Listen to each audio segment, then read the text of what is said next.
Donc, la guérison divine, comment recevoir et garder sa santé divine. Okay. On avait commencé à parler de ce sujet, on va continuer, mais je vais quand même modifier beaucoup le matériel, je vais comme recommencer certaines choses très importantes que j'ai rajoutées. Pourquoi c'est important de parler de la guérison divine? Parce que Jésus en parlait, parce que cela fait partie de notre héritage et que cela fait même partie de l'Évangile. Okay? Dans l'Ancien Testament, le terme hébreu très souvent utilisé pour traduire guérir et qui est traduit par guérir, c'est Rapha. On dit Jéhovah Rapha, comme il s'est présenté au peuple dans Exode 15, verset 26. Je suis Jéhovah Rapha, l'Éternel qui te guérit, le Dieu qui te guérit. Et il a le sens donc de guérir, il a aussi le sens de réparer. Et dans le Nouveau Testament, le terme grec, il y a plusieurs mots grecs qui sont utilisés. J'ai retenu ceux qui sont comme les plus utilisés.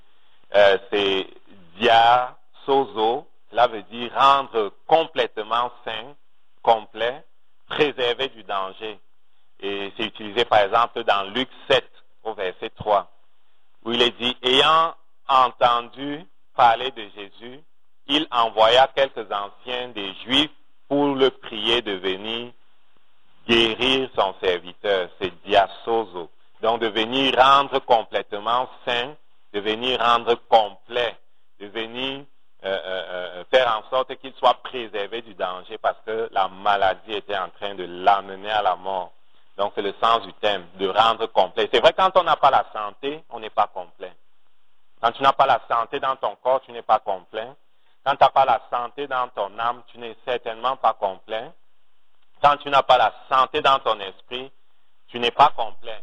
Et Dieu veut que l'on soit complet. Amen. Le shalom de Dieu, la paix de Dieu, là, il veut que cela touche les trois dimensions de notre être, l'esprit, l'âme et le corps.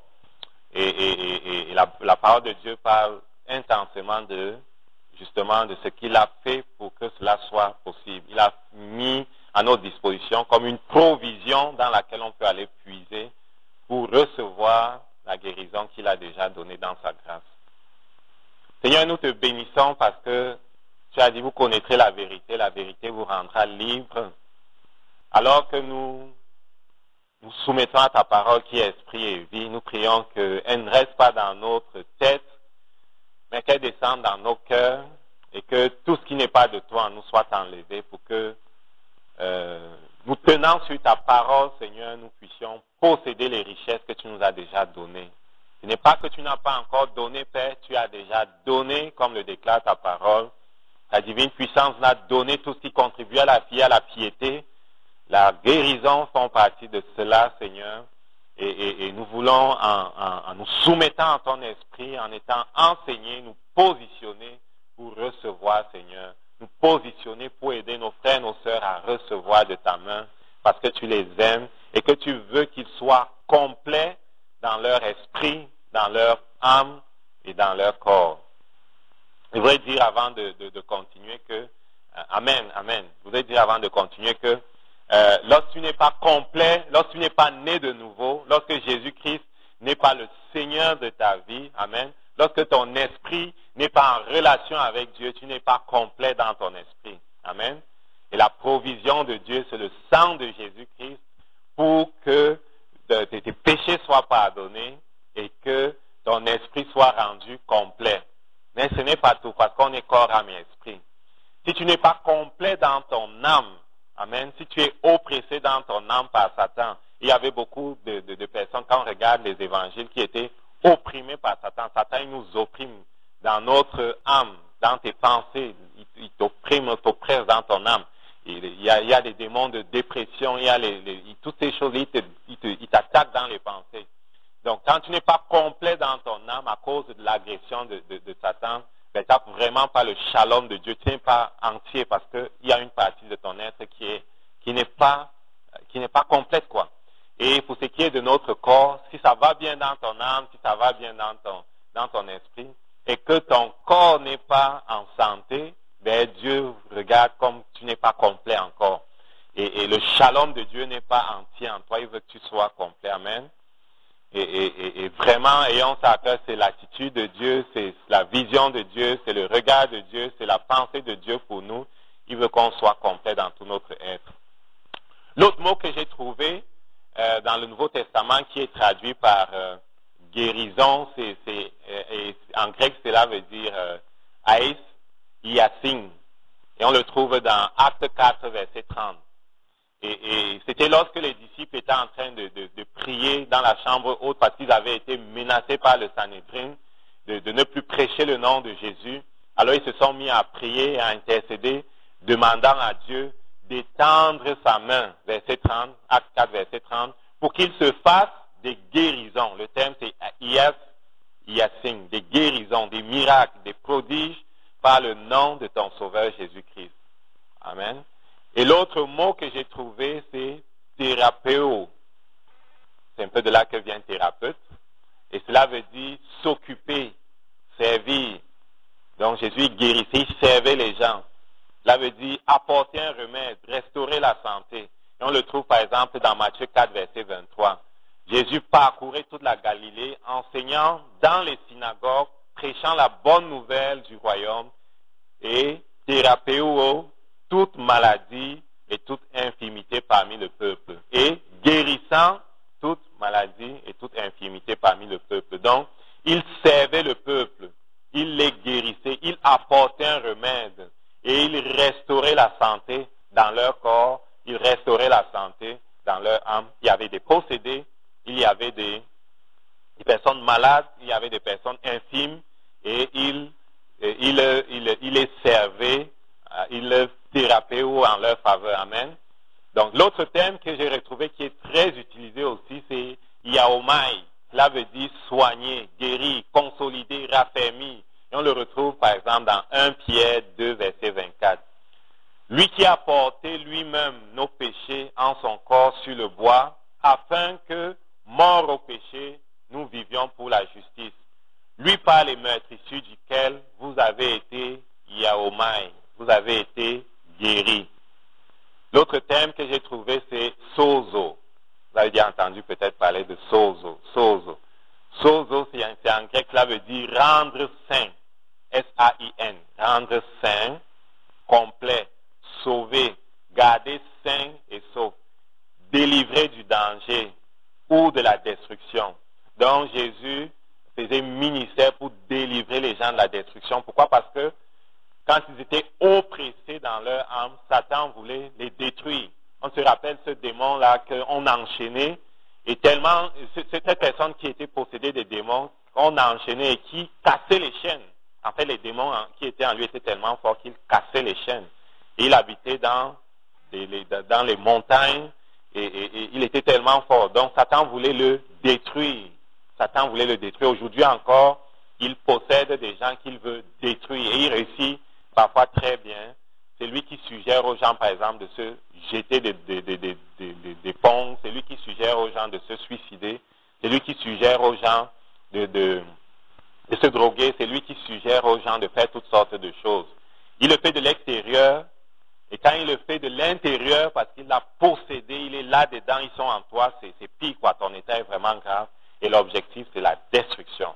Pourquoi? Parce qu'ils ne peuvent pas toucher Dieu, mais ils savent que nous sommes les créatures de Dieu. Ils savent que Dieu nous aime. S'ils ne peuvent pas le toucher, au moins ils vont détruire ils vont détruire ceux que Dieu aime. Ils vont détruire ceux en qui Dieu veut manifester sa gloire. Ils vont détruire les objets qui sont comme l'image de Dieu, amen, la représentation de Dieu. Ils vont détruire ça s'ils ont le moyen et la possibilité. Heureusement, Dieu restreint Satan. Sinon, Satan détruirait le monde aujourd'hui. Dieu le restreint. Lui, il est libre d'agir, de faire des choses, mais il est restreint d'une certaine façon. Sinon, il serait vraiment, vraiment des gaffes. Donc, dans ce thème sozo, on peut le trouver dans Luc 8, verset 36. Ceux qui avaient vu ce qui s'était passé leur racontaient comment le démoniaque avait été guéri, avait été sozo, avait été guéri. Donc, la guérison, c'est un processus par lequel la santé est restaurée dans notre esprit, dans notre corps, ou bien dans notre âme. Donc, c'est un processus par lequel Dieu restaure, comment dire ça, la santé, le restaure ce qui est normal, on quitte de ce qui n'est pas normal vers ce qui est normal dans notre esprit, dans notre âme et dans notre corps. Amen. Nous, on va beaucoup plus parler de la restauration dans notre âme et dans notre corps. Amen. Pourquoi? Parce que la nouvelle naissance a pourvu déjà, en tout cas nous a déjà donné d'être restaurés dans notre esprit. Si tu es chrétien, tu es déjà une nouvelle création. Cela veut dire que ton esprit est exactement comme celui de Jésus-Christ. Dieu a déjà fait en toi le miracle de la recréation de ton esprit. Ton esprit a été recréé à partir de Jésus-Christ, le nouvel Adam. Et dans ton esprit, tu es exactement comme Jésus. Quand tu te regardes, c'est dommage, tu vois que ton âme, très souvent, tu ne te vois que de façon humaine. Mais lorsque Dieu te regarde, il ne te regarde pas de façon humaine. Il voit ton esprit et ton esprit est exactement comme l'esprit de Jésus. Ton esprit est glorieux, ton esprit est rempli de Dieu et Satan n'a pas accès à ton esprit. Mais Satan peut polluer ton âme, tes pensées avec des mauvaises pensées et il peut toucher à ton corps. C'est à ce niveau-là qu'il faut lui résister au nom de Jésus et dire non. Pourquoi? Parce que la parole de Dieu nous dit que Jésus-Christ n'a pas seulement pourvu pour notre esprit, mais il a pourvu aussi pour notre âme, il a pourvu aussi pour notre corps et c'est cela qu'on va regarder justement à travers la série des messages sur le sujet. On va essayer d'aller à un rythme qui n'est pas rapide pour vraiment prendre le temps de comprendre ces choses qui sont importantes. Donc, le message de la guérison divine fait partie de l'évangile du royaume. Quand on parle de l'évangile du royaume, c'est l'évangile que Jean-Baptiste a comme annoncé. Il dit, je ne suis pas le Christ, mais il vient après moi, c'est lui dont je ne suis même pas digne en me courbant de délier les courroies de ses sandales. C'est lui qui est le Christ. Amen. Et c'est cet évangile qui a été annoncé. Jésus-Christ, lorsqu'il est venu, il était dans sa ville, il a ouvert le livre d'Isaïe, il a lu dans Isaïe 61, c'est cité dans Luc 4 à partir du verset 18, et il citait exactement c'était quoi l'évangile du royaume. L'évangile du royaume, c'était que Dieu vient, le règne de Dieu vient, et Satan qui régnait sur la terre depuis que Adam lui avait passé comme le gouvernement de la terre, ça change. Il ne règne plus de façon absolue. Ça change parce que Dieu vient, Jésus-Christ vient. Et c'est ça l'évangile du royaume. Jésus-Christ vient, le royaume de Dieu vient, et le règne de Satan, les ténèbres doivent reculer. Amen. Et les ténèbres, c'est quoi? Les ténèbres, c'est des hommes et des femmes qui s'en allaient en enfer. C'est des hommes et des femmes qui ne connaissaient pas Dieu. C'est des hommes et des femmes qui étaient oppressés par des démons. On a vu Jésus en délivrer plusieurs. C'est des gens qui étaient comme vraiment oppressés dans leur corps par Satan à travers la maladie. Et on a vu aussi Jésus les guérir. Et c'est ça, l'évangile du royaume, c'est la bonne nouvelle du royaume, du règne de Dieu qui vient pour mettre fin au règne de Satan. C'est pour ça que dans 1 Jean 3, 8, il est écrit que Jésus-Christ a paru pour détruire les œuvres du diable. Parce que depuis que Satan a pris le gouvernement sur la terre, il a régné sans partage. Il a régné de façon oppressante. Et quand on regarde même l'histoire, on voit que les peuples anciens qui vivaient sans loi étaient très cruels. Ils étaient vraiment cruels. Quand ils faisaient la guerre, ils détruisaient ceux qu'ils battaient. Ils faisaient toutes sortes d'atrocités. Ils étaient très cruels. Et aujourd'hui encore, lorsqu'on s'en va en guerre, on voit que dans notre cœur, dans le cœur de l'homme, il y a toujours la cruauté et le mal, quoi. Et dès qu'il y a la possibilité, cela s'exprime de façon sans limite. Donc, ils voulaient détruire la terre, mais Jésus est venu. L'évangile du royaume, c'est Jésus qui vient, le royaume de Dieu qui vient et qui met un thème, qui reprend d'une certaine façon le règne de Satan. Et le royaume que Jésus-Christ construit va aller de gloire en gloire, en sorte que la gloire de Dieu va remplir toute la terre. Amen. Parce que Dieu est le plus fort. Dieu ne se bat pas d'égal à égal avec Satan. Satan n'est pas égal à Dieu. Il est au maximum égal à ce n'était qu'un archange. Ça, c'est une parenthèse avant d'aller plus loin. Parce que parfois, les gens, lorsqu'ils regardent ce qui se passe dans le monde, ils s'en vont à penser que Dieu et Satan se battent d'égal à égal. Dieu ne s'est jamais levé pour combattre Satan. c'est Michel, les archanges et les autres qui l'ont peut-être fait. Qui l'ont fait. Jamais Dieu n'a... Satan n'est qu'un petit, quelque chose comme ça là. Hein? C'est parce que Dieu était le Dieu de la justice et qu'il ne veut pas que les autres anges se mettent à l'adorer par crainte, parce qu'il détruit Satan, qu'il laisse pour que les gens se rendent compte qui est Satan et qu'il demande que Seigneur, vas-tu le laisser encore trop longtemps? Donc il laisse pour que tout le monde se rende compte qui il est vraiment et sa fin vient, sa fin n'est pas loin. Donc, je vais la refermer pour dire l'évangile du royaume, c'est le règne de Dieu qui vient et le règne de Satan qui s'arrête. Amen. Pendant son ministère, donc, Jésus a continuellement fait les choses suivantes. Il priait, il avait compassion de la foule qui était comme vraiment, qui ne connaissait pas la vérité, qui ne connaissait pas que en Dieu se trouve le salut, qui ne connaissait pas qui n'avait même pas le moyen d'accéder à la lumière. Jésus-Christ est la porte, c'est lui la vérité. Les gens ne connaissaient pas la vérité. Jésus-Christ est le chemin, les gens ne connaissaient pas le chemin. Les gens savaient qu'il y a quelqu'un qui viendrait. Moïse avait dit que mon Dieu, Dieu ne vous laissera pas seul. Il vous enverra quelqu'un comme moi. Il avait prophétisé. Alors vous devez l'écouter. Moïse avait prophétisé. David, le grand roi, le prophète, avait aussi prophétisé que oui, il s'en vient quelqu'un qui va s'asseoir sur mon trône et qui va apporter un règne de justice et de paix. Et ils avaient soif, ils attendaient ça. Et Jésus avait compassion d'eux parce qu'ils ne connaissaient pas, ils ne savaient pas, ils ne connaissaient pas le chemin, ils ne connaissaient pas ces choses-là. Il les enseignait, il les guérissait, il les délivrait pour leur montrer c'était quoi le règne de Dieu. Donc il a introduit donc le royaume de Dieu sur la terre par sa vie et même par son ministère. Lorsqu'il a envoyé ses disciples, il faisait en sorte que ses disciples reproduisent exactement ce que lui faisait, à savoir enseigner, avoir compassion des gens et s'assurer que le règne de Satan s'arrête dans la vie des gens. Amen. Dans Luc 9, versets 1 à 2, et le verset 6 aussi, il est dit, Jésus ayant assemblé les 12, leur donnant force et pouvoir sur tous les démons avec la puissance de guérir les maladies. Au verset 2, il est écrit, il les envoya prêcher le royaume de Dieu. Amen. Et guérir les malades. Verset 6, il partit et il allait de village en village, annonçant la bonne nouvelle, à savoir la venue du règne de Dieu et la fin de Satan, et opérant partout des guérisons. Amen. Quand on dit des guérisons, ce n'est pas seulement physique, mais c'est aussi des délivrances.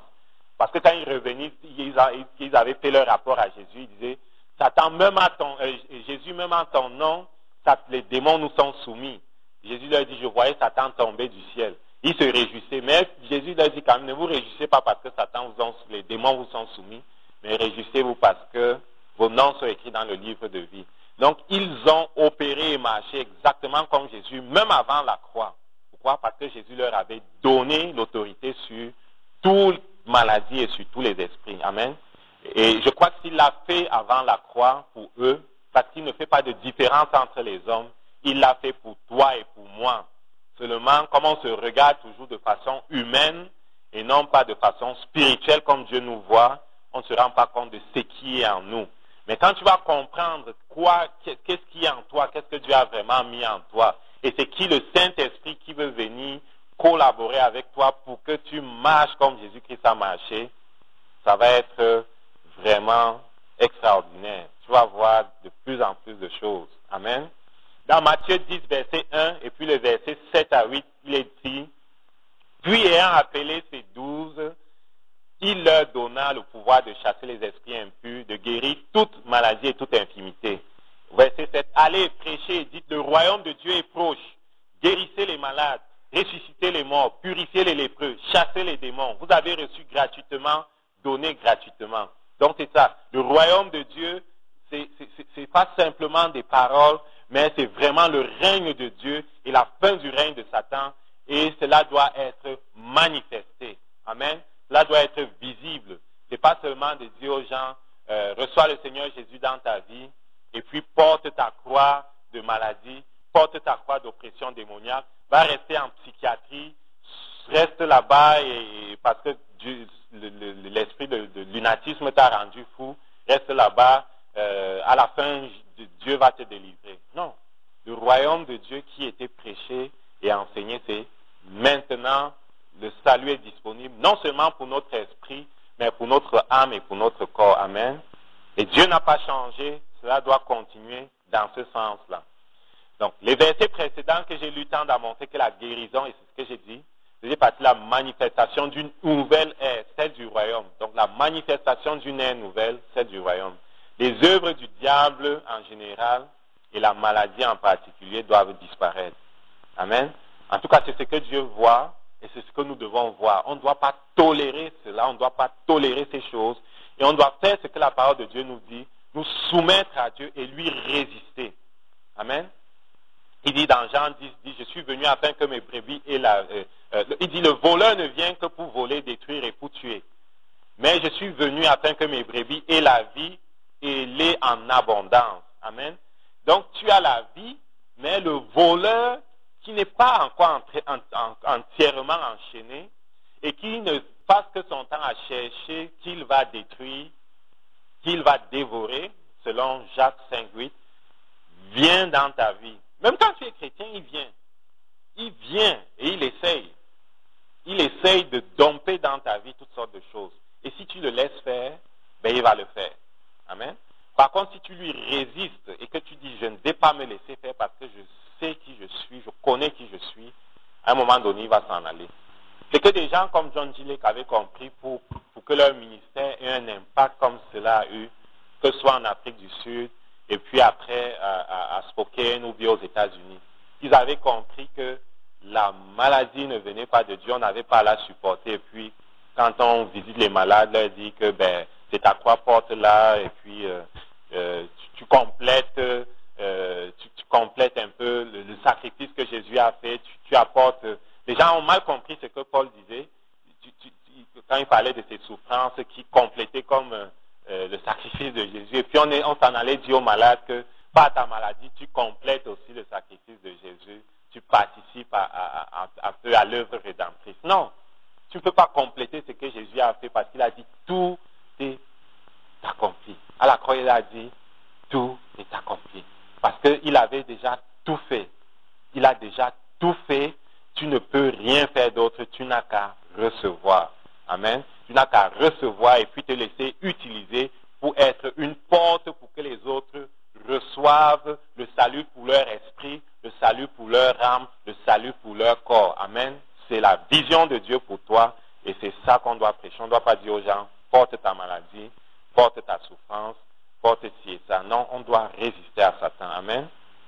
On doit résister à Satan au nom de Dieu. Et puis même, pour ce qui est de la guérison, dans Matthieu 15, à partir du verset 21 à 28, on voit Jésus qui échange avec une madame qui était venue le voir au sujet de sa fille qui était possédée. Elle était possédée et elle n'était pas juive. Parce que Jésus, quand il a commencé son ministère, il prêchait premièrement aux juifs. Okay? Les juifs d'abord et puis les autres après. Ce n'est pas par préférence, c'est que Dieu est un Dieu d'ordre et puis il fait les choses d'une certaine façon. Il y a parfois des impacts spirituels qu'on ne comprend pas. Et on va comprendre plus tard, mais c'était premièrement les Juifs. Mais il s'en venait parfois vers lui des soldats romains, des gens d'autres nations. Et puis il accédait à leurs demandes. Mais pour cette femme-là, ce jour-là, il a voulu comme peut-être voir si elle voulait vraiment être guérie. Alors il disait non. Ou il ne répondait même pas. Mais elle insistait. Et il dit, en parlant de ce qu'elle demandait, il disait que la guérison, c'est comme le pain des enfants. Okay? C'est le pain des enfants d'Israël. Après, la femme a répondu que les petits chiens ont quand même droit aux croûtes de pain qui tombent au sol. Amen. Il disait que est-ce qu'il va prendre du pain des enfants pour lui donner? Ça, je ne suis pas en train de lire là. Mais la femme répond que les petits chiens mangent quand même la croûte qui tombe au sol. Et Jésus-Christ lui dit, à cause de sa foi, il a dit même qu'elle a une très grande foi, et à cause de cela, sa fille était guérie. Donc, pour Jésus et pour Dieu, la guérison, c'est le pain des enfants. Et nous sommes des enfants de Dieu. Nous ne sommes plus les gens du dehors. Avant, on était dehors, mais maintenant, on est enfants de Dieu. À cause du nom de Jésus, selon Jean 1,12, que nous avons reçu, nous sommes enfants de Dieu. Nous ne sommes plus les gens du dehors. Avant, on était dehors, Mais parce qu'on est passé par la porte qui est Jésus-Christ, on est maintenant du dedans. On est les enfants de Dieu. Amen. On est les enfants de Dieu et il dit que la guérison, c'est notre pain. Amen. C'est notre privilège d'être en santé. Dans tout notre être, le corps, l'âme et l'esprit, c'est notre privilège. Amen. Donc, une des raisons principales pour lesquelles plusieurs ne sont pas guéris vient du fait qu'ils ne comprennent pas pleinement l'attitude de Dieu envers la maladie. Amen. Je l'ai déjà dit, il a été même enseigné même à partir des pupitres pendant longtemps, que Dieu a envoyé même la maladie aux gens pour leur enseigner quelque chose. Amen. C'est ça qu'on a enseigné, mais ce n'est pas la vérité. Ce n'est pas la vérité. Pas la vérité parce que la parole de Dieu dit qu'il est le Père des Lumières. Il est le Père des Lumières et que tout don parfait, toute grâce vient de lui. Il n'y a pas en lui des ténèbres. Il est lumière, il est amour. C'est impossible que le Dieu des Lumières qui est amour envoie la maladie sur son enfant pour lui enseigner quelque chose. Amen. Il a le Saint-Esprit. Le Saint-Esprit est capable de le faire sans la maladie. Amen. Et on n'a pas besoin de ça.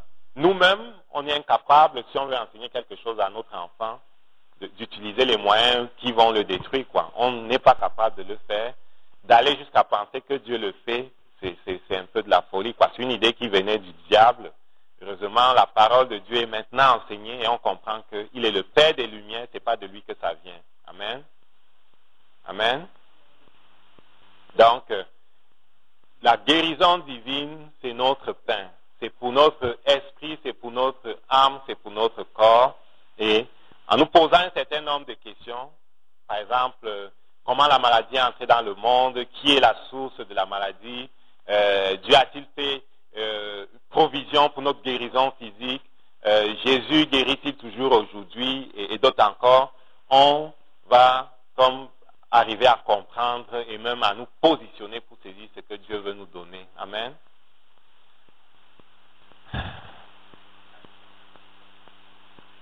On l'a souvent dit, mais on va le redire. Comment la maladie est entrée dans le monde? La maladie est entrée dans le monde par le péché. Amen. Quand Dieu a créé Adam et Ève, quand Dieu a créé les mondes, il disait toujours, si tu relis dans Genèse 1, il disait que Dieu a parlé, puis cela s'est fait. Après, Dieu disait, et c'était bon. Et c'était bon. Il disait toujours, et c'était bon. Tout était bon, tout était bon.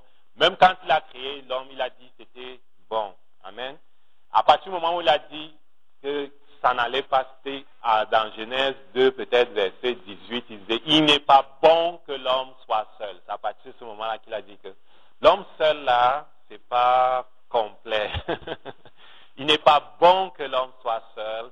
Il n'est pas bon que la femme soit seule. Il n'est pas bon que l'enfant soit seul. Amen. Donc, le Dieu qui vit en communauté, Père, Fils et Esprit, a dit qu'il n'est pas bon que l'homme soit tout seul. Amen. Et il lui a fait donc une aide. Donc, et c'était parfait après. C'était parfait. Adam et Ève ont vécu dans la perfection. On ne dit pas combien d'années, mais ils ont vécu dans la perfection. Ils ne vieillissaient jamais parce qu'ils étaient dans la gloire de Dieu. La gloire de Dieu était tellement grande qu'ils ne se rendaient même pas compte de leur état physique. Ils étaient tellement dans la gloire. Amen.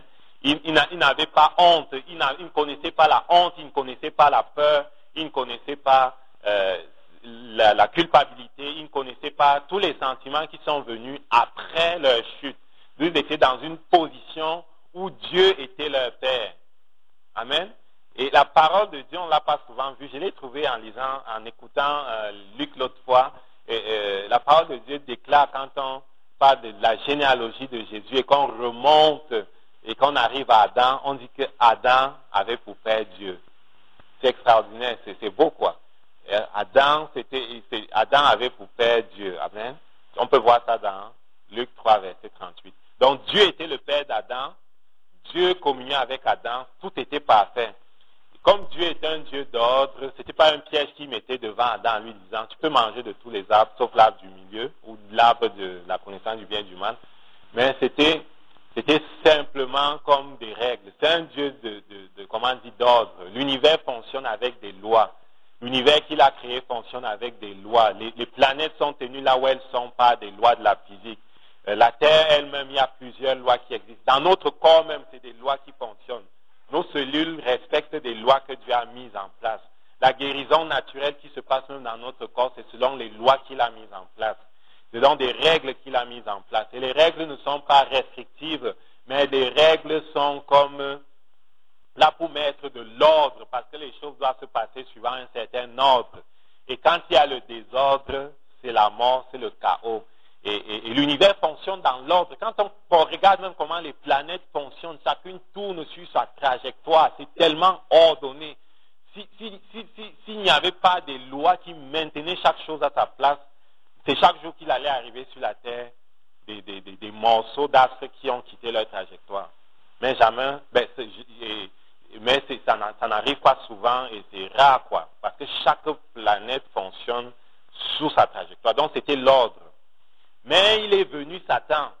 Satan qui, c'est dit dans la parole, Satan qui avait été chassé du ciel, amen, il avait été précipité sur la terre lorsqu'il s'était rebellé contre Dieu, il avait été précipité sur la terre. C'est peut-être pour ça que dans Genèse 1, verset 1, sur une autre parenthèse, on dit qu'il y avait des ténèbres, la terre était comme informe, il y avait des ténèbres. Amen. Genèse 1, 1, il y avait comme une masse qui n'avait pas de forme. Peut-être c'est à cause du cataclysme quand ils avaient été précipités ici sur la terre, en tout cas. C'est une parenthèse là, je ne dis rien de vrai, d'absolu, mais c'est juste une réflexion. Et c'est peut-être ça, quoi. Donc il est venu, et il a parlé à Adam et Ève, et il les a détournés, il les a comme amenés à mettre en doute la parole de Dieu, et Adam et Ève lui ont obéi.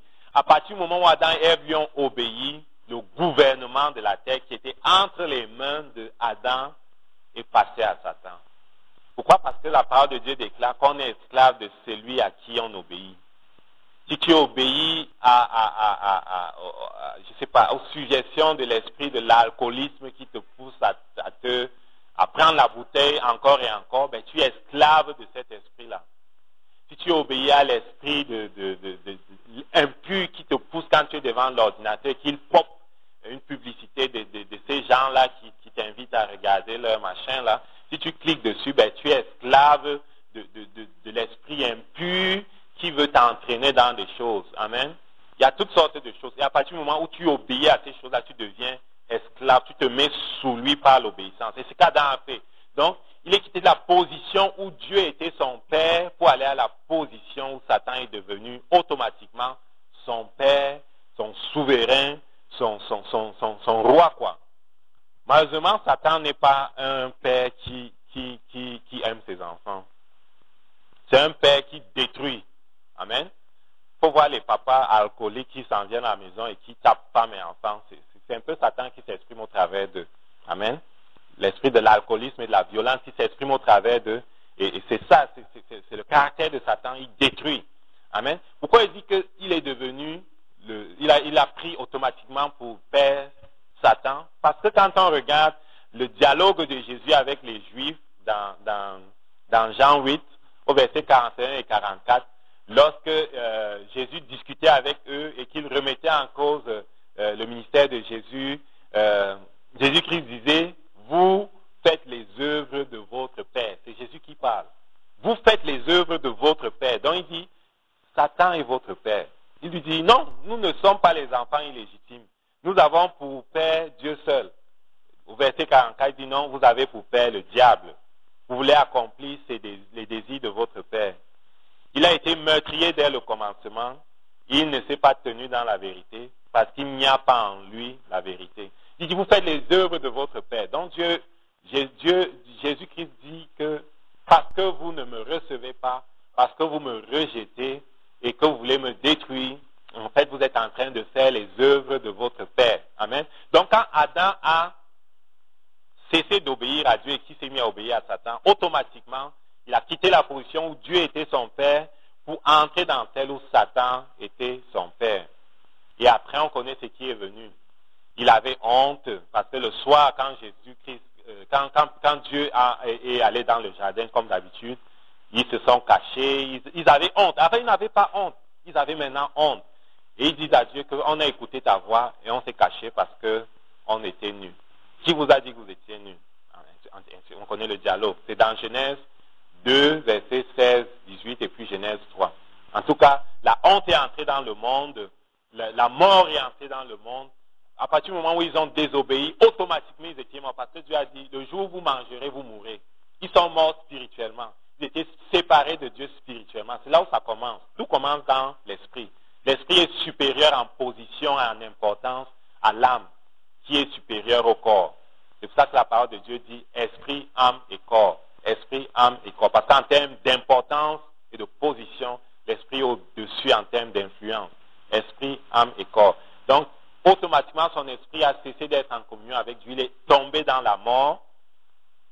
Mais ça a pris du temps pour se traduire dans son corps. Mais quand même, la mort spirituelle, qui est la mère de la mort physique, était déjà installée en lui. Et la mort physique était simplement en route. Il a fait 900 ans pour mourir parce qu'il est mort à 900 et quelques. Mais quand même, il est mort. Et son fils a tué son autre fils. Le mal est entré dans le monde, quoi. Satan a pris la domination sur le monde. Donc, Satan est l'auteur de la maladie, du péché et de la mort, ce n'est pas Dieu. Amen. Satan est l'auteur de la maladie, de la mort et du péché, ce n'est pas Dieu, ce n'est pas Jésus. Et une autre preuve, c'est quand Jésus-Christ s'était retrouvé chez quelqu'un dans Marc 2, partie verset 9 à 11, et qu'il disait au paralytique, tes péchés sont pardonnés. Les gens ont commencé à murmurer, que tu es qui pour dire à quelqu'un, tes péchés sont pardonnés. Mais Jésus leur dit, afin que vous sachiez que le Fils de l'homme a sur la terre le pouvoir de pardonner les péchés. Il a dit au monsieur là, lève-toi, prends ton lit et marche. Mais avant, il leur avait dit, qu'est-ce qui est plus facile de dire, tes péchés sont pardonnés, ou bien lève-toi, prends ton lit et marche. Il leur disait en fait que je vais vous démontrer que j'ai le pouvoir de pardonner les péchés en le guérissant. Pourquoi? Parce que les Juifs savaient que souvent, pas souvent, ils savaient que quand tu étais malade, ils savaient que la maladie et le mal qui était dans le monde venait de Adam, venait du péché d'Adam. Ils savaient ça, que c'était lié au péché. Donc Jésus lui dit, je vais vous démontrer que j'ai le pouvoir de pardonner les péchés, de laver les péchés, de remettre les péchés, en guérissant, en réglant un problème qui est la résultante du péché. En réglant un problème qui est la résultante du péché, je vais vous démontrer que j'ai le pouvoir de remettre le péché. Amen. Et ce qu'il a fait, il a dit au monsieur de se lever et partir, et le monsieur s'est levé et parti. Donc Jésus a autorité pour remettre les péchés, pour libérer notre âme, pour soigner notre corps. Amen. Pour qu'on soit complet dans notre âme, dans notre esprit, qu'on soit complet dans notre esprit, dans notre âme et dans notre corps. Amen. Donc la maladie, la mort, le péché, les oppressions démoniaques ont la même source, c'est Satan. Je l'ai déjà cité, Jean 10, 10. Le voleur ne vient que pour dérober, égorger, détruire. Moi, je suis venu afin que mes brebis aient la vie, qu'elles soient dans l'abondance. Amen. Tu n'es pas dans l'abondance, tu n'es pas dans le shalom de Dieu si tu n'es pas chrétien. Amen. C'est ce que Dieu pense. Certains se disent que je n'ai pas besoin de Dieu, j'ai des maisons, j'ai ci, j'ai ça, j'ai un jet privé, j'ai la gloire, les gens m'envient, les gens et ci et ça. Mais Dieu dit que tu n'es pas complet si ton esprit n'est pas en communion avec lui, si ton esprit n'est pas sauvé de la mort dans laquelle il se trouve. Ok? Par défaut, tout homme naît dans la mort à cause d'Adam. Par défaut, tous nous naissons dans la mort. Amen. Spirituel, séparés de Dieu. Et on doit faire l'exercice de reconnaître en Jésus notre Sauveur et de le recevoir. Tout le monde. Amen. Si tu refuses, c'est ton problème. Donc c'est ça. Par défaut, on est séparé de lui. Et on fait l'exercice de le recevoir comme notre sauveur. On doit aussi faire l'exercice de le recevoir comme celui qui délivre notre âme de l'oppression. On doit aussi faire l'exercice de le reconnaître comme celui qui a la puissance puissance de guérir notre corps, il est notre médecin divin. Lorsqu'on le fait, dans les 3 dimensions de notre être, c'est la victoire de Dieu. Amen. Jésus-Christ a paru afin de détruire les œuvres du diable. 1 Jean 3, 8. Amen. Il a paru afin de détruire les œuvres du diable. Amen. Et Jésus-Christ utilise à plusieurs reprises dans la parole, dans les évangiles, le mot grec epitimao, pour réprimander aussi bien les personnes que les démons, que les maladies, ou même la nature. Amen. J'ai trouvé comme 4 exemples, ou même 5, où Jésus-Christ, s'adressant soit des hommes, soit des démons, soit la maladie, soit la nature, utilisait le même terme grec, epitimao. Et epitimao, là, il veut dire quoi? Epitimao, là, il veut dire menacer, réprimander sévèrement, reprendre, parler sévèrement, repousser, recommander,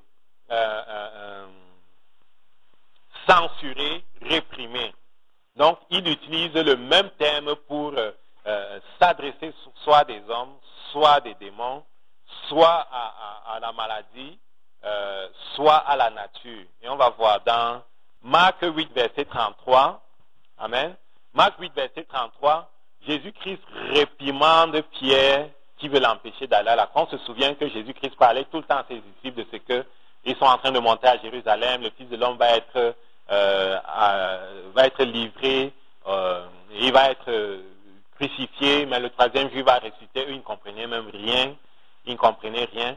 Un jour, donc, Pierre de reprendre le Seigneur en disant que Seigneur, que cela n'arrive pas comme ça.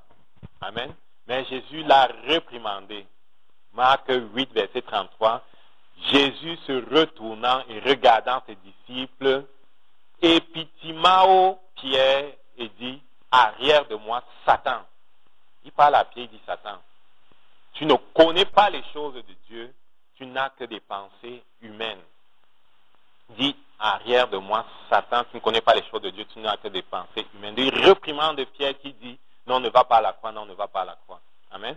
Donc, Pierre était sentimental, Pierre était dans le naturel, mais Pierre n'avait pas la pensée de Dieu. Et Jésus-Christ dit que, arrière de moi, il le réprimande. Tu n'as que des pensées humaines. Une petite parenthèse, tu n'as que des pensées humaines, selon Jésus-Christ, là vient du diable. On n'est pas appelé à avoir en tant que chrétien des pensées qui sont humaines. On n'est pas, on a chanté tout à l'heure, le chant disait, je ne suis rien. Je ne suis pas d'accord avec ça. Ce n'est pas vrai que tu n'es rien. Pourquoi? Parce que ton esprit est comme l'esprit de Jésus. Le tiers de toi est entièrement égal à Jésus. Je blasphème peut-être là, mais c'est la vérité. Parce que tu as le même ADN, tu es recréé à partir d'Adam, du nouvel Adam qui est Jésus-Christ. De la même façon qu'on a tout hérité de l'ancien Adam dans notre corps, la faiblesse, la mort, les maladies, la mort spirituelle. De la même façon, quand tu nais de nouveau, tu hérites la vie de Dieu. C'est ça qu'il dit, sa divine puissance nous a donné tout ce qui contribue à la vie et à la piété au moyen de la connaissance de celui qui nous a appelés à la sanctification. C'est-à-dire, on a reçu la vie de Dieu en nous et donc le tiers de toi, ton esprit, est complètement saint. Il ne va jamais pécher. Il aime toujours Dieu. Il est toujours d'accord avec Dieu. Mais souvent, on n'a pas appris à écouter notre esprit. Souvent, on n'a pas appris à le suivre. C'est dans notre esprit que le Saint-Esprit habite. C'est dans notre esprit que ça se passe. Et normalement, c'est notre esprit qui devrait dominer. C'est pour ça qu'il dit le corps, l'âme et l'esprit. Parce que c'est la position suprême, c'est celle de l'esprit. Et si on apprend à marcher par l'esprit, on va toujours être en accord avec Dieu. Parce que notre esprit est toujours d'accord avec Dieu. Amen. Donc, tu n'es pas rien. Tu es vraiment, tu es dans ton esprit semblable à Jésus-Christ. Tu es dans ton esprit, il y a de la puissance dans ton esprit, il y a vraiment la gloire de Dieu dans ton esprit. Tu ne le réalises pas encore parce que tu te regardes de façon humaine. Mais Paul disait, nous ne connaissons plus les gens de façon humaine. Amen. Parce que si tu regardes les gens de façon humaine, tu dis que ce n'est que Mireille, ce n'est que Jean, ce n'est que Jules, ce n'est que si, c'est que tu vas manquer ce que Dieu voit. Tu ne vas pas voir comme Dieu voit. Dieu ne voit pas notre âme. Dieu ne voit pas les faiblesses de notre âme. Il ne voit pas les faiblesses de notre corps. Dieu voit ton esprit et ton esprit exactement comme Jésus-Christ, rempli de gloire et de puissance. Et on doit apprendre à connaître ces choses et à marcher dans ces choses-là. Je vais fermer la parenthèse. Amen. Donc, Jésus-Christ menace Pierre parce que Pierre ne marche pas comme Dieu, n'a pas les pensées de Dieu. Il a des pensées toutes humaines. Il est sentimental. Et il dit non, il ne va pas à la croix. Donc, Jésus-Christ aussi réprimande un démon dans Luc 4, verset 35. Jésus le menaça disant, tais-toi, sors de cet homme. Et le démon le jeta au milieu de l'assemblée et sortit de l'homme sans lui faire aucun mal. Dans la version Louis II. Il menace un démon et le démon sort de l'homme. Amen. Plusieurs sont dans les centres psychiatriques qui sont remplis de démons, mais on ne va pas te laisser aller les aider. On va les enchaîner, on va leur mettre les robes les camisoles de force, on va les taper, on va leur injecter toutes sortes de choses. Pourtant, ils ont besoin de prière. La moitié au moins ont vraiment besoin de délivrance, mais on ne sait pas. Mais Jésus-Christ, ce qui est important, je veux souligner ici, c'est que Jésus-Christ menace le démon et le démon s'en va. Donc, il menace le démon s'en va. Et les démons sont des esprits, ils ont une personnalité. Ils n'ont pas de corps. Ils n'ont pas de corps, mais ils ont une personnalité, ils réfléchissent, ils sont pas mal intelligents.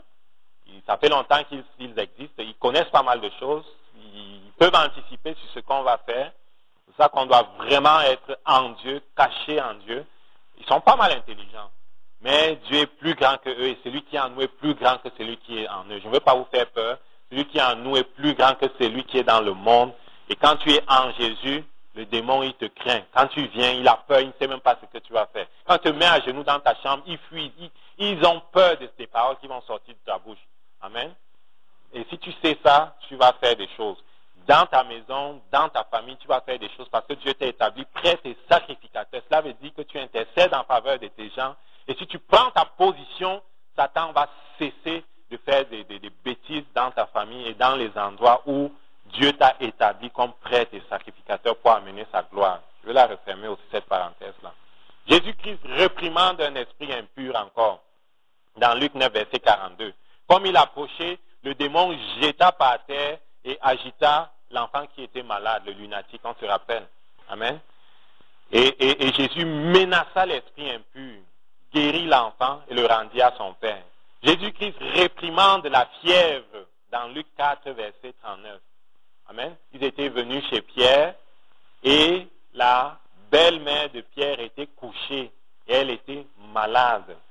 Amen. Elle était malade, elle souffrait de fièvre. J'ai regardé le terme grec pour fièvre là et cela dit que en grec cela veut dire puretos, poretos et c'est traduit chaleur ardente.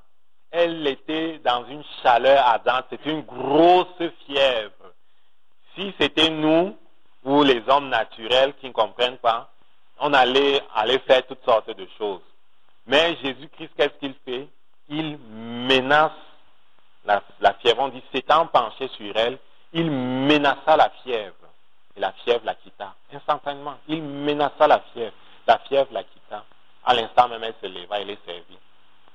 Jésus-Christ traversait la mer avec ses disciples, c'était la mer de Galilée, là. Matthieu 8, verset 26, et la tempête s'est levée. La tempête s'est levée, les disciples étaient en train de crier, « Seigneur Saint, fais-tu rien qu'on va mourir, nanana. » Ils étaient en train de crier, Jésus-Christ se lève et il dit, « Pourquoi avez-vous peur, gens de peu de foi ?» Alors il se leva, menaça les vents et la mer, et il y eut un grand calme. Il menace le vent et la mer. Quelque chose qui est intéressant que j'ai noté, c'est que il menace Pierre, c'est un homme, il a une personnalité. Il menace les démons, c'est un homme, il a une personnalité. Mais il menace la fièvre. Je veux croire, parce que Satan est l'origine de la maladie, que Jésus, au-delà de la fièvre qu'on voyait, menaçait l'esprit qui était derrière la fièvre. Amen. Il menaçait l'esprit qui était derrière la fièvre. Il veut croire aussi qu'en menaçant les vents et la nature, il menaçait comme l'esprit qui ne voulait pas qu'il traverse de l'autre bord et qu'il aille continuer sa mission. Ça, c'est juste ma réflexion et mon interprétation. Satan est capable de soulever les vents, il est capable de faire toutes sortes de choses spectaculaires. Et je pense qu'au-delà de la nature qu'il menaçait, c'était les esprits qui avaient soulevé les vents et qui voulaient comme les bloquer et les noyer pour qu'ils n'aillent pas de l'autre bord, pour qu'ils ne terminent pas sa mission qui était comme menacée. De la même façon pour la fièvre. Le Saint-Esprit dit de tous ceux qui ont bénéficié du mystère de Jésus, aussi bien la guérison que la délivrance, que leur état était le résultat de l'oppression du diable. On peut le voir en lisant Acte 10, verset 38. Dans Acte 10, verset 38, lorsque Pierre est chez Corneille et qu'il prêche, lorsqu'il arrive au moment où il parle de Jésus, il dit, vous savez comment Dieu a oint du Saint-Esprit de force Jésus-Christ de Nazareth, qui allait de lieu en lieu, faisant du bien et guérissant tous ceux qui étaient sous l'empire du diable, car Dieu était avec lui. Le Saint-Esprit qui parle par la bouche de Pierre dit que, c'est mon interprétation, que Jésus-Christ guérissait, que ceux qui guérissaient, en fait c'est ce que ça veut dire, c'est même pas une interprétation, c'est une conclusion qui est comme directe là, guérissant tous ceux qui étaient sous l'empire du diable. Donc, tous ceux que Jésus-Christ a fait ministère par la délivrance, par la guérison, en les redressant, tous ces gens-là, le Saint-Esprit dit qu'ils étaient sous l'empire du diable. Amen. Dans le grec, le terme empire là veut dire kadadunasteo. Kadadunasteo. Et cela signifie exercer un contrôle rude sur quelqu'un, user de son pouvoir. Exercer un contrôle rude et user de son pouvoir. Le deuxième sens, c'est opprimer, tyranniser. Donc, Jésus-Christ allait de lieu en lieu faisant le bien et guérissant tous ceux sur qui Satan, le Dieu de ce siècle, exerçait un contrôle rude et usait de son pouvoir. Tout ce que Satan opprimait, tyrannisait par la maladie, par les oppressions. Amen. Souvenez-vous de cet enfant dont le père vient et se plaint que Seigneur, depuis qu'il est jeune, partout l'esprit le prend, il le jette par terre, il se met à écumer. Parfois, il l'a même jeté dans l'eau. Tu vois, l'esprit veut le tuer, il veut le détruire. Amen. Et c'est ça, Satan tyrannise, il exerce un contrôle rude. Amen.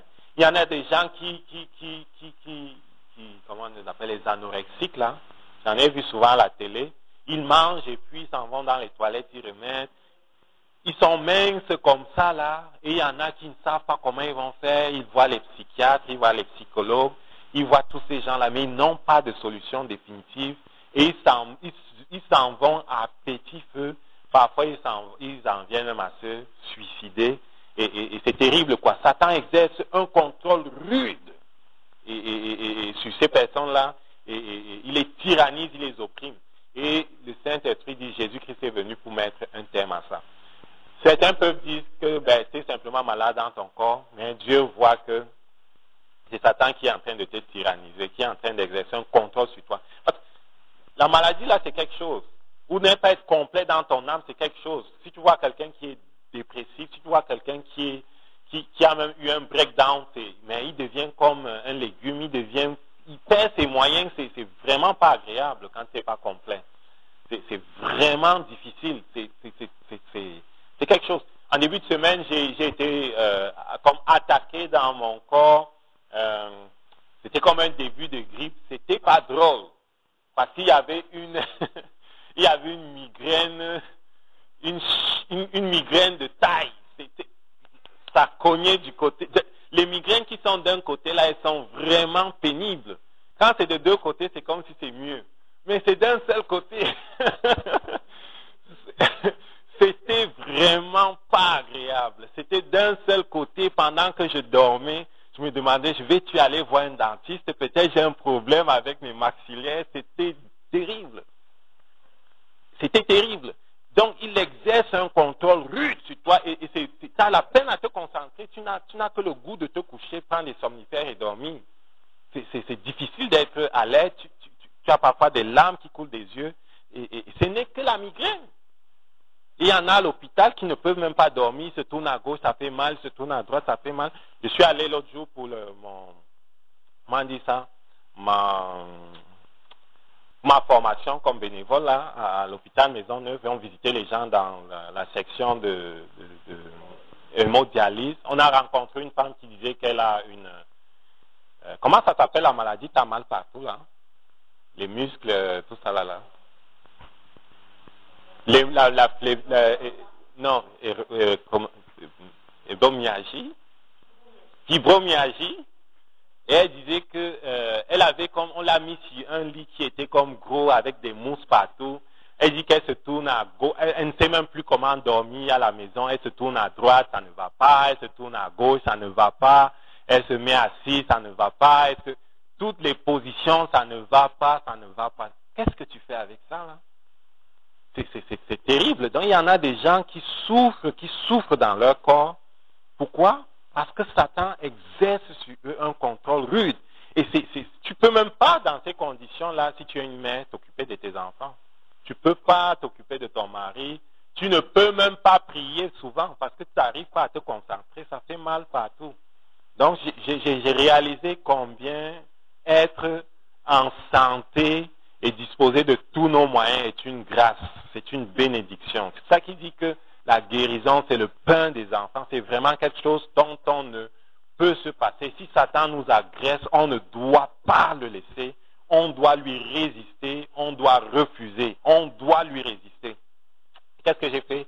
J'ai dit, je ne vais pas me laisser prendre. Je ne vais pas me laisser prendre. J'avais même le goût de rester à la maison lundi, mais j'ai dit que non, je vais aller au travail parce que je ne veux pas me coucher là et me laisser prendre par la maladie. J'ai résisté selon ce que la parole de Dieu dit. Et je crois que mardi, mercredi, j'ai eu la victoire. Amen. Donc, il faut lui résister au nom de Jésus, confesser la parole, résister. Parce que si tu le laisses faire, il ne va pas te lâcher. Et s'il fait ça à des chrétiens, qu'est-ce que vous pensez qu'il fait à ceux qui ne sont pas chrétiens? C'est pire parce qu'ils n'ont aucun secours. Ils n'ont aucun secours. Amen. Donc, vous savez comment Dieu a oint du Saint-Esprit de force Jésus qui allait de lieu en lieu faisant le bien, guérissant tous ceux qui étaient sous l'empire du diable, car Dieu était avec lui. Donc notre but, quand je parle de ça, là, c'est pas de glorifier Satan quand il dit qu'il exerce un contrôle sur les gens. C'est pas que je veux le glorifier, c'est parce que c'est la vérité. Dans 1 Jean 5, 19, on dit que nous sommes dans le véritable, mais le monde gît sous le malin. C'est comme ça que la Bible dit. Le monde gît sous le malin, mais nous sommes dans le véritable. Amen. On est dans le véritable, mais la position du monde est vraiment pas enviable. Elle gît sous le malin. Amen. Satan exerce sur eux un contrôle rude. Ceux qui ne sont pas malades dans leur corps sont malades dans leur âme. Ceux qui ne sont pas malades dans leur âme sont, de toute façon, Satan dit, je te laisse même aller, tu vas me retrouver bientôt. Ils sont malades dans leur esprit. Donc, ils s'assurent qu'ils n'entrent pas dans les plans de Dieu pour eux. Amen. Je ne veux pas le glorifier, mais c'est la vérité. Si tu n'es pas en Jésus, ben c'est ça ton sort. Amen. Et la parole de Dieu dévoile que le destructeur, amen, Jean 10, 10. Le voleur ne vient que pour voler, détruire et pour tuer. Le destructeur agit par le biais d'une multitude d'esprits qui ont pour tâche de causer les maladies et les infirmités et même de les propager. Il a vraiment des spécialistes dans son équipe qui sont là pour travailler avec lui. Et quand on regarde comment Jésus-Christ priait pour la délivrance ou priait pour les gens, parfois il nommait ces esprits-là. Amen. Il y a un esprit qui s'appelle l'esprit d'infirmité. Dans Luc 13, verset 11. Et voici qu'il y avait une femme qui, ayant un esprit d'infirmité depuis 18 ans. Une femme avait un esprit d'infirmité depuis 18 ans. Elle était courbée et ne pouvait nullement se redresser. C'est la version d'Abi. Jésus n'utilise pas un terme humain pour décrire la situation de cette femme. Elle était complètement courbée comme ça, là, depuis 18 ans. Et le Saint-Esprit dit, par la bouche de Luc, qu'elle avait un esprit d'infirmité. Et Jésus-Christ, quand il vient à partir du verset 16, Luc 9, verset 16, il dit après, parce que quand Jésus l'a guéri, c'était le sabbat, les Hébreux n'étaient pas contents, en tout cas les gens du Sanhédrin n'étaient pas contents, ils se plaignaient que pourquoi tu fais ça le jour du sabbat?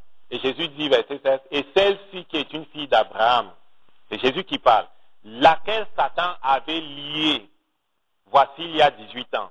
Ne fallait-il pas qu'elle soit déliée de ce lien le jour du sabbat? Il dit, vous, quand votre brebis tombe dans un puits le jour du sabbat, vous allez la faire sortir. Et celle-ci qui est une fille d'Abraham, ne fallait-il pas qu'elle soit déliée des liens de Satan le jour du sabbat? On peut lire la suite dans ce livre-là. Donc, elle était complètement courbée. Les médecins auraient appelé sa maladie d'un nom spectaculaire et long. Mais Jésus dit, ne vous méprenez pas sur la source réelle de cette maladie. C'est un esprit d'infimité par lequel Satan est en train d'exercer un contrôle rude sur cette femme-là. Déliez-la, ne lui demandez pas de porter sa croix. Elle n'a pas ajouté à mes souffrances. Déliez-la. Amen. Et c'est ce qu'il dit à l'Église aujourd'hui. Déliez-les, libérez-les. Ils n'ont pas ajouté à ma souffrance. Ils n'ont rien à ajouter. Déliez-les, libérez-les. Je les veux debout pour me louer et m'adorer. Je les veux en santé pour me louer et m'adorer. Je les veux en santé pour témoigner de ma gloire. Je les veux en santé. Ils n'ont pas à être malades et couchés. Amen. Il y a un esprit qui est appelé esprit muet et sourd. Amen. Esprit muet et sourd. Et sa manifestation, on peut la voir dans Marc 9, verset 18. Le Père disait à Jésus, en quelques lieux qu'il le saisisse, il le jette par terre. L'enfant écume, grince des dents et devient raide. J'ai prié tes disciples de chasser l'esprit, mais ils n'ont pas pu. Amen. Jésus était à la transfiguration, montant de la transfiguration, avec Pierre, Jean et Jacques. Les 9 autres disciples étaient restés à terre. Le Père a amené le Fils. Les gens n'ont pas pu le délivrer. Amen. C'est un esprit muet et sourd. Verset 17, Marc 9, verset 17. Donc, il parlait avec Jésus, la foule accourait. Et il dit, Maître, j'ai amené auprès de toi mon fils qui était possédé d'un esprit muet. Au verset 25, Jésus ordonne à l'esprit de sortir. Jésus dit quoi? Jésus dit, esprit muet et sourd, je te l'ordonne, sors de cet enfant et n'y rentre plus. Amen. Il ne se méprend pas sur ce qui se passe. Il ne dit pas, oh, c'est juste une épilepsie, c'est juste ci et ça. Non, non, non, non, non. Il discerne la source. Et on doit vraiment prier pour avoir le discernement. Pour avoir le discernement de Dieu. Parfois, on va perdre beaucoup de temps si on n'a pas le discernement de Dieu et puis ça va empirer. Mais quand tu as le discernement, tu vas taper là où ça se passe. Amen.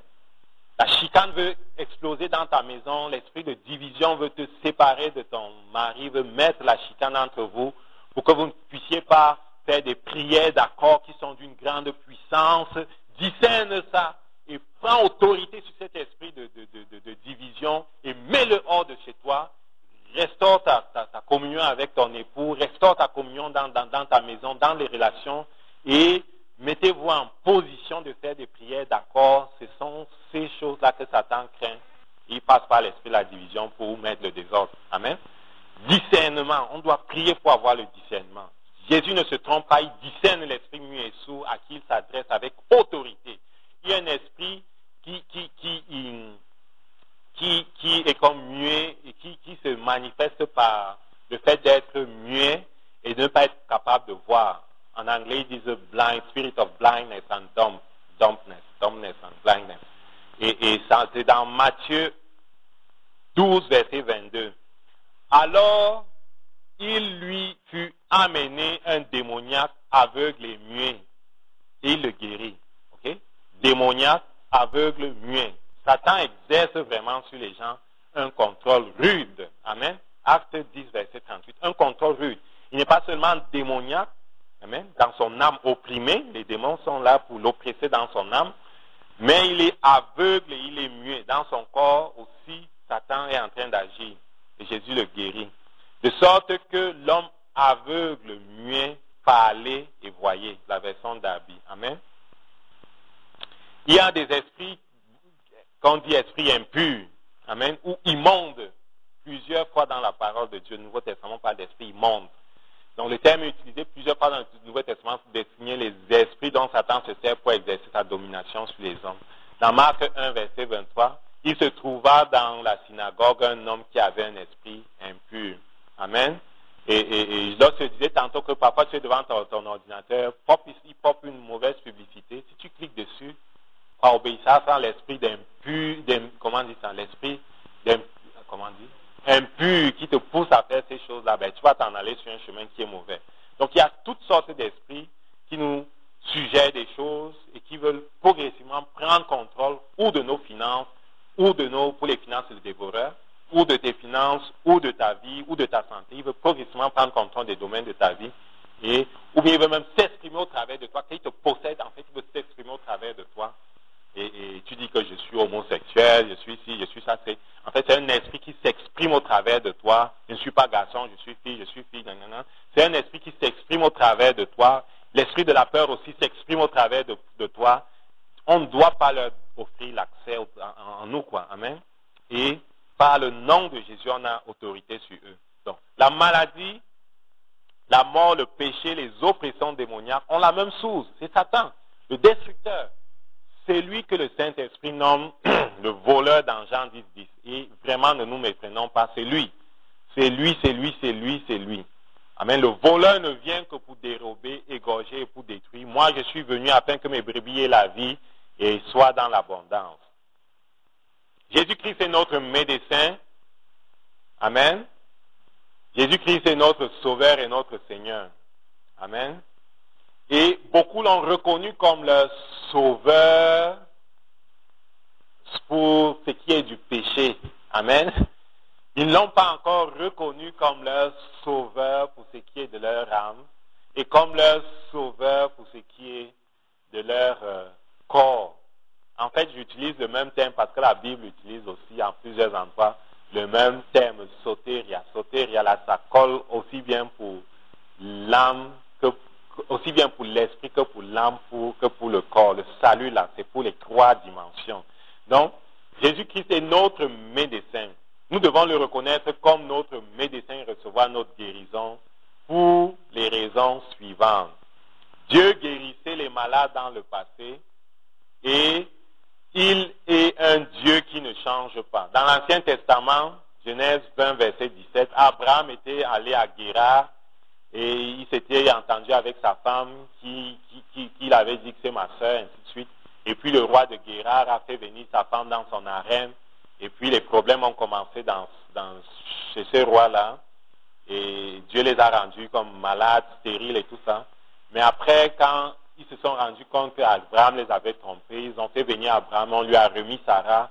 Et il a dit, prie pour moi. Et puis Abraham, au verset 17 de Genèse 20, pria Dieu et Dieu guérit Abimelech, sa femme, ses servantes, et ses servantes purent enfanter.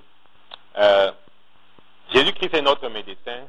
On doit le reconnaître comme tel et le recevoir. Pourquoi? Parce qu'il guérissait le malade. Dieu guérissait les malades dans le passé. Il n'a pas changé, il guérit encore aujourd'hui. Et on va aller en détail là-dessus la prochaine fois. Je vais m'arrêter ici pour rappeler simplement que la guérison divine est... je vais rappeler avant de terminer que la guérison divine, c'est notre pain. Cela touche à notre esprit. Quand on est né de nouveau, notre esprit est déjà comme transformé. Pas simplement transformé, même comme recréé. Amen. On a été recréé à partir de Jésus. Donc, il n'y a plus de problème. Notre esprit est complet. Notre âme, on a besoin de la renouveler. Romains 12, verset 1 à 2. Ne conformez pas au siècle présent, mais soyez transformés par le renouvellement de votre âme. Et c'est par la parole de Dieu. Donc, par la parole de Dieu, on va apporter le salut de Dieu dans notre âme. On va apporter la complétude, le shalom de Dieu dans notre âme. Et dans notre corps, c'est aussi par la parole de Dieu. Parce qu'on dit, il envoya sa parole et les guérit. Il envoya sa parole et les guérit. Dieu a provisionné pour notre guérison. Et par la proclamation de sa parole, on va résister aux voleurs. On va lui résister soumis à Dieu pour recevoir la guérison dans notre corps si jamais on est attaqué dans notre corps. Pourquoi? Parce que la guérison, c'est notre pain. Amen. On ne veut pas être spolié de notre héritage. On va prier. Seigneur, nous te bénissons parce que notre héritage, c'est de recevoir tout ce que tu nous as donné. C'est aussi, Seigneur, de faire ministère auprès de ceux qui ne connaissent pas la vérité pour qu'ils reçoivent ce que tu veux leur donner. Plusieurs de nos amis ne te connaissent pas encore. Et s'ils meurent dans leur état, Seigneur, ils vont vivre loin de toi. Et tu vas nous redemander leur âme, Seigneur. Nous ne voulons pas nous passer l'éternité avec la connaissance de ce que nous avions la possibilité de les amener à toi et nous n'avons pas fait, Seigneur. Nous te bénissons pour ton esprit qui vient à notre aide, que nous puissions être des témoins fidèles, Seigneur, qui remplissent le ministère de la réconciliation que tu nous as donné, Seigneur. Tu les veux avec toi, Seigneur. Tu veux qu'ils soient tes enfants. Tu as pourvu pour ça. Merci parce que tu nous équipes, que nous puissions, Seigneur, recevoir dans notre âme, dans notre corps, tout ce que tu nous as donné pour être complet, Seigneur, et vraiment te représenter valablement. Te bénissons parce que tu agis dans nos vies. Et par la puissance du Saint-Esprit, je prends autorité, Satan, sur toi, dans quelque dimension de nos vies où tu veux nous voler. Je te lis et je déclare que la parole de Dieu, qui est un marteau, te frappe et te fait reculer. Dans nos finances, tu recules. Dans notre corps, tu recules. Dans notre travail, tu recules. Dans notre vie professionnelle, dans nos projets académiques, tu recules, Satan, au nom de Jésus. Je fais échec à tes plans. J'appelle le règne de Dieu, la vie de Dieu, la victoire de Dieu dans nos vies, au nom de Jésus. Amen.